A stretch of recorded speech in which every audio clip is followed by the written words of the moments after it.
You are watching the Dark Fantastic Network. Review.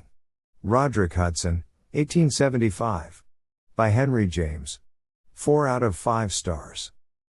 I first discovered Henry James as a teenager. After watching a film adaptation of The Turn of the Screw and becoming fascinated with the story, I bought a cheap paperback copy of the novella and devoured its prose with ever-increasing joy and awe. It was my first introduction to James, and, in turn, to fine literature.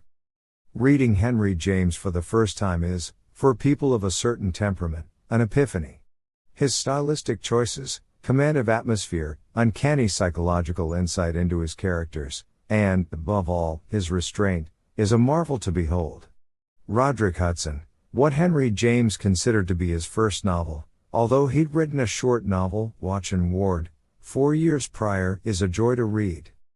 It might not be the best introduction to his work, Washington Square, or a collection of his short stories, would serve that purpose better, but it is fascinating nonetheless.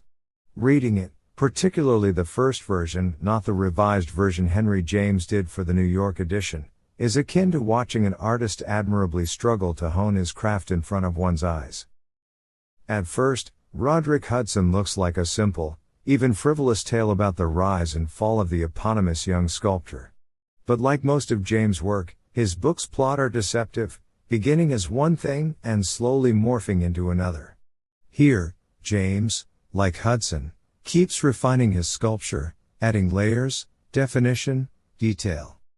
By the end of the book, the characters are fleshed out, their nuances laid bare, and their fates wonderfully unraveled. Roderick Hudson is somewhat unique in James' oeuvre, in that, here, he quite clearly loses control of the novel's tone more than once, veering into melodramatics typical of the era. Even the tragic ending, as effectively shocking as it is somewhat abrupt, flawed. In the 1907 preface to the New York Revised Edition, James criticizes Roderick Hudson, saying it lacks verisimilitude, and that the time scheme is inadequate. But these blemishes don't take away from the overall effect of the book, which is of a fascinating journey through the minds and hearts of 3 compelling characters. The characters are Hudson, Mallet, Hudson's benefactor, and Christina Light, who would reappear in James' work as the Princess Casamassima.